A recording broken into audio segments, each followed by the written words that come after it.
So the final live letter before Dawntrail's release just took place in the last few days, meaning our news cycle is basically over. The expansion enters its early access in just shy of 2 weeks, and we'll finally get to do the MSQ, level up to 100 and enjoy all the new dungeons and encounters. It's an exciting time to be a Final Fantasy XIV player, honestly. There are a lot of big flashy things that are really obviously hype, like the new job abilities, that flash of the first primal they showed, and most importantly, the fact that the new Extreme Primal Mount series in Dawntrail will literally be different pairs of wings with unique effects.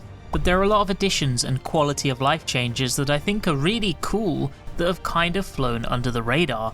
So today, I want to talk about them.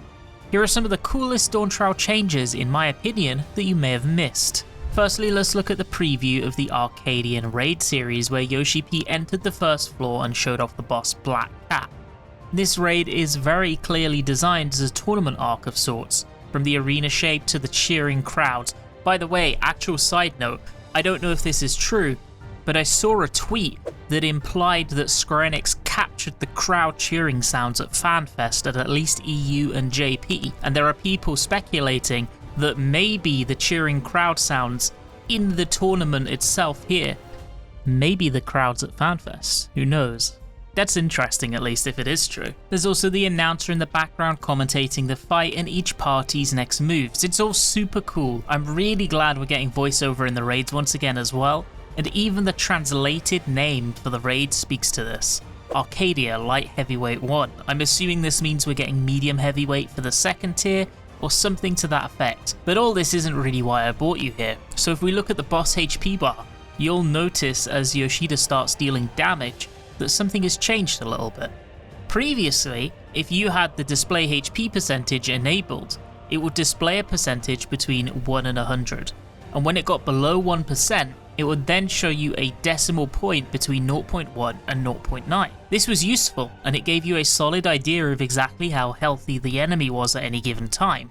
Now, there's actually been a bit of an improvement on this setting, or an additional setting to tick on top of it, showing that decimal point at the end the entire time. I'm glad we get a more precise reading on HP. I think this is a great little change and I'm really happy to see it. Another interesting quirk of note here on full display is the fact that we can finally see all these discussions and statements about encounter design changing, and more specifically the endwalker iteration of large hitbox sizes for no reason being rectified in action. Compared to the fairly large arena, the normal sized hitboxes look tiny. Like, let's compare it to the first encounter of the most recent raid tier Anabasios as an example. The difference is insane.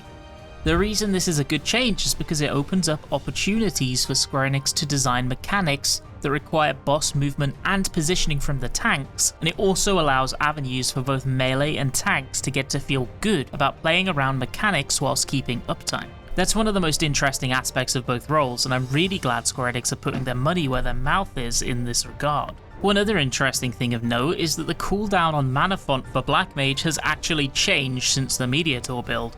This is the only active change we can really discern from the pre-release version to this new version of the game, which we can assume is likely the final and complete version we'll get on launch. Mana font's cooldown has been reduced from 120 seconds to 100 seconds, and this is actually a really good, well thought out adjustment. This makes it much easier to avoid drifting your mana font, making it line up nicely with your 2-minute window consistently, even if you let it drift a bit for whatever reason on the previous cycle, which is just something that can happen occasionally on Black Mage. We also got a confirmation that the limit of the number of bicolor gemstones that you can carry in one time is going up to 1500. Good change, big fan, but it leads me on to another question that I have. When on earth are Poetics going to have their cap increased in the same way? I'm not going to talk about weekly cap tombstones because they've already been confirmed to not be increasing, but what about Poetics? I know that I, and definitely a good percentage of other players, have a tendency to just forget about them for a little while playing, letting them accrue for days or sometimes weeks on end. But it's important to note that they have uses. Old relics, including the endwalker relics in a few weeks, can be purchased with them, and you can also essentially convert it into gil through methods like obtaining and selling topsoils. It's not a ton of gil, but every little helps, you know, it's something tangible. Really, I think our Poetics cap should be at the very least 4000 at this point. if not higher. The worst part is when something like a Blue Mage update comes along, or, for example, a new job gets released. And despite being capped on Poetics, it just isn't enough to buy a full set of old gear for that job to get them started. I'd really love to see at least this rectified a little bit. Now I want to touch on the graphics update for a moment. I know Square Enix have harped on about it for months on end, but they aren't me and I haven't said my piece yet. I wasn't sold, and I was fairly unenthused about it all in honesty, until I got to play it myself.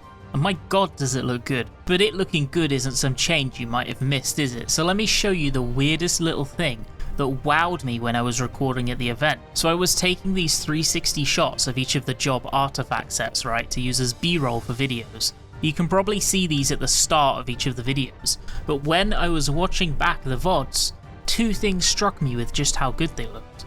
Firstly, the lighting on the metal looks bloody fantastic, like just look at it.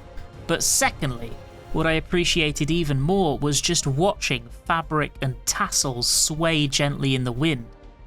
It looks so much better than the rudimentary swaying that's currently in the game, and it really adds to that feeling of realism.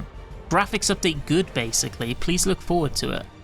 Also, just in case you missed it, here is what the Viper and Pictomancer simple job gauges look like. In the most recent live letter, we also got informed of an absolutely fantastic quality of life change that I almost can't believe took this long to get implemented in the first place.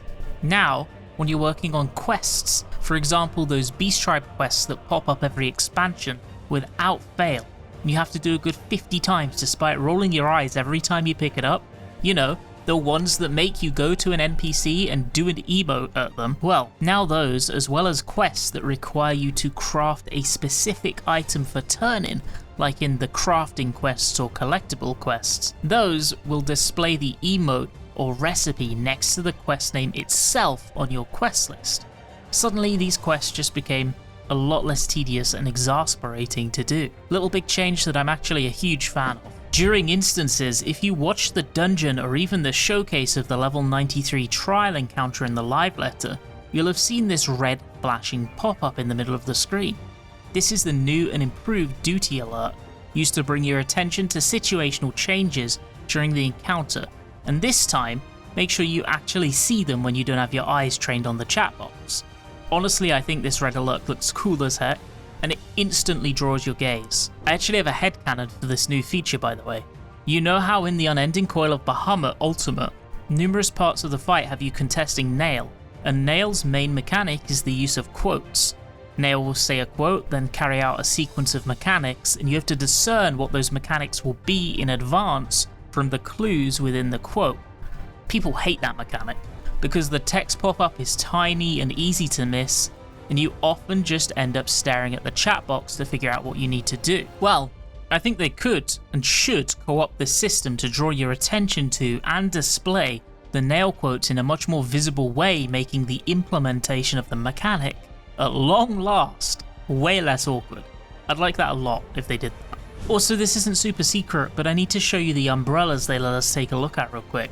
This really shows how far FF14 has come along in terms of things like prismatic colours and effective transparency, as well as detailed items thanks to the graphics update. I think they look fantastic, honestly.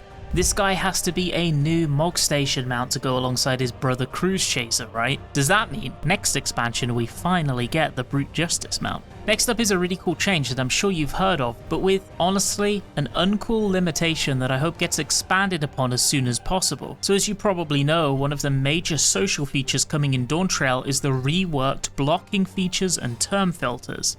Now you can protect yourself from players you just don't want to engage with by adding them to your block list, but you can also make them completely despawn from existence when you block them. You'll be unable to see them or view their messages, and even if you end up in a duty together, their name will be replaced entirely. The term filter is another one that's fantastic, allowing you to block specific words or phrases, and I know in my case, it's getting used to block out all of those people advertising their shitty nightclubs in every city-state, because my lord is it obnoxious. So what's the problem? Well, the issue is that there is a 10 entry limit to the term filter. That's pretty inhibiting, honestly, and I'm really hoping it gets expanded upon fast, because I just don't really think that 10 is enough. There's also a fantastic little quality of life feature regarding dungeons as well.